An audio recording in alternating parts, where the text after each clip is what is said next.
Welcome back to Askewed Reviews, and I'm continuing to go through all of Kevin Smith's films, and today we actually have two viewer requests for this one, and it is for the 1995 film Mallrats. Here is your trivia question for today.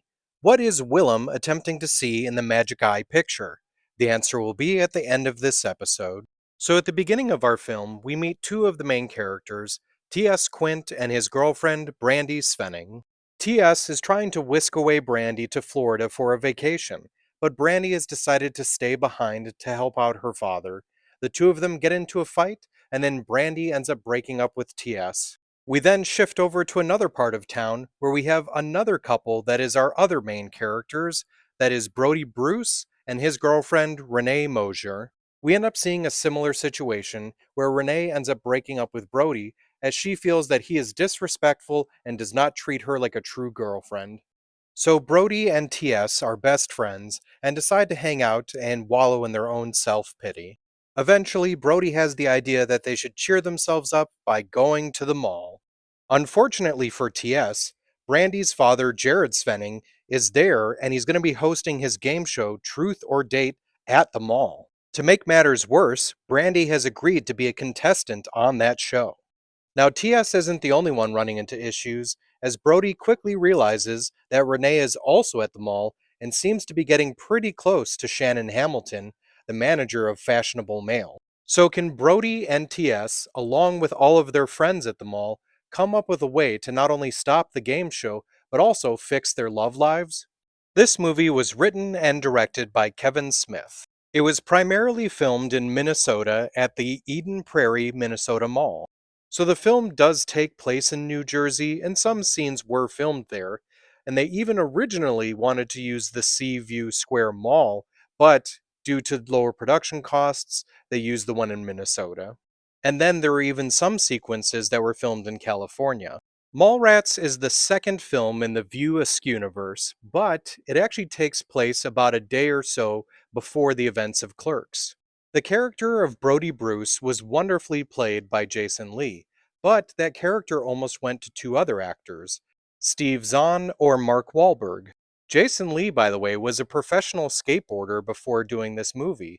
In fact, he had little to no acting experience before doing Mallrats. The comic book collection in Brody's basement is actually Kevin Smith's comic book collection that he managed to acquire after selling his original collection to do Clerks. The character of T.S. Quint is played by Jeremy London, but that role almost went to Brian O'Halloran, Leonardo DiCaprio, or Henry Thomas. Gramercy Pictures, by the way, was hoping to cast much bigger stars at the time to play the characters of T.S. and Brody. They actually wanted either Mike Myers, Adam Sandler, or Chris Farley to play Brody, and Ethan Hawke to play T.S. Random fact for you, by the way, the shirt that Brody wears throughout the film is an amalgamation of all of the faces of all the actors who potentially could have been Brody mashed together. The studio, by the way, also wanted to replace Jason Mewes as the character of Jay. Kevin Smith insisted that Mewes stay on, so they came to a compromise where they had to have auditions, where luckily Mewes still was able to keep his role afterwards. Now, two of the actors that auditioned for that role were Seth Green and Breckin Meyer, which Green, by the way, was kept on retainer in case Gramercy Pictures changed their mind. The character of Renee Mosier is played by Shannon Doherty, but other actresses that were up for the role were Alyssa Milano, Joey Lauren Adams, who ended up playing Gwen, Jenny McCarthy, and Kari Wurr. Did you ever notice that Shannon Doherty wears a lot of different outfits throughout the film? That's because she had it in her contract that if her character wore anything in the movie, she would get to keep it. At one point, she's wearing a jacket that says Degrassi, and this is because Kevin Smith is a huge fan of the Canadian television series. One last thing involving Shannon Doherty, when she runs over by Willem to go get help from Jay and Silent Bob, Willem calls her Brenda. This is actually an inside joke, as Shannon Doherty was well known at this point as playing the character of Brenda from 90210. Brandy Svenning in the film is played by Claire Forlani, but other actresses that were up for that role were Jenny McCarthy, Kari Wurr, and Lala Sloatman. Jared Svenning is played by Michael Rooker, but that character almost went to William Atherton. Trisha Jones was played by Renee Humphrey, but was almost played by Jennifer Love Hewitt. Gwen Turner is played by Joey Lauren Adams, but was almost played by Parker Posey. Smith and Adams started dating during the production of this film. The game show host, Bob Summers, is played by Art James, who was in fact a game show host for a few different shows, including the Who, What, or Where game, Blank Check, The Magnificent Marble Machine, and Catchphrase, the US version. Stan Lee, who has a brief cameo as himself in the movie, almost backed out as he didn't like his dialogue. Smith ended up convincing him to keep doing it though, as he told him that originally they didn't think they would be able to get Stan Lee, and so this was just a caricature of a character like him. Director John Landis was going to make a cameo as an irate customer, but this ended up being written out. Longtime friends of Smith, Brian Johnson and Walter Flanagan, both made cameos in the film. They would also eventually go on to appear on the show Comic Book Men. Scott Mosier, who would co-produce almost all of the View Askew movies, made a cameo as well as Roddy, the right-hand man to Svenning. It was also Mosier who designed the Wile E. Coyote-style blueprints that Jay and Bob use, called Operation Drive-By and Operation Dark Knight.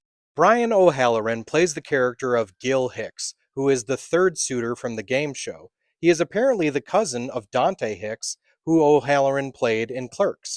Ben Affleck was a relatively unknown actor when brought on to play the character of Shannon Hamilton.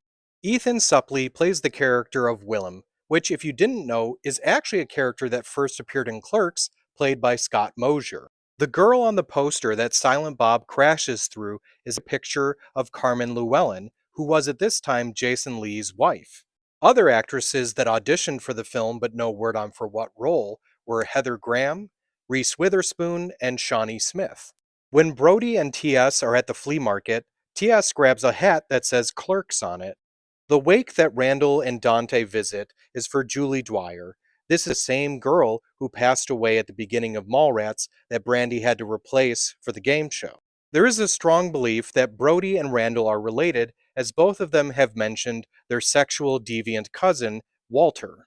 Kevin Smith's favorite number, 37, is mentioned once again in this film, as Jay says that LaFours has 37 arrests. There are multiple references to the movie Jaws in this film, including the names Brody, Bruce, and Quint, along with the fact that T.S. and Brandy get married on the Universal Jaws ride. There is a reference to Mallrats in the movie Captain Marvel, as Stanley has a cameo where he's playing himself back when he was preparing for his role in the movie Mallrats. I also feel it's necessary to mention the amazing comic book covers that were used for each of the characters in the opening sequence. One last thing to point out, while Jay and Silent Bob are in the bookstore, Bob is reading a book called Spike, Mike, Slackers, and Dykes, a guided tour across a decade of American independent cinema. This book contains numerous interviews and writings from Smith himself. So for years now, there's been talks of a Mallrats 2. And if that does end up happening, the titles they've talked about so far are Mallrats 2, Die Hard in a Mall, or Mallbrats, or Twilight of the Mallrats. So when it comes to the film Mallrats, this is definitely one of my favorite Kevin Smith movies, mainly due to three things. Number one, relatable characters. Number two, it's highly entertaining. And number three, extremely quotable. So I'm going to give this one a 4 out of 5. Now, if you enjoyed Mallrats, other movies I recommend checking out are Fast Times at Ridgemont High, Empire Records, Valley Girl, and Superbad. And now it's time for the trivia question from the beginning of this episode. What is Willem attempting to see in the magic eye picture? Willem is trying so very hard to see a sailboat, but I will also accept the answer of schooner. What's interesting is the magic eye picture from the film does not actually show a sailboat. In fact, it just shows these geometric symbols. I hope you enjoyed this episode of Askewed Reviews, and if there's a movie you'd like to see get a review, just mention it in the comments.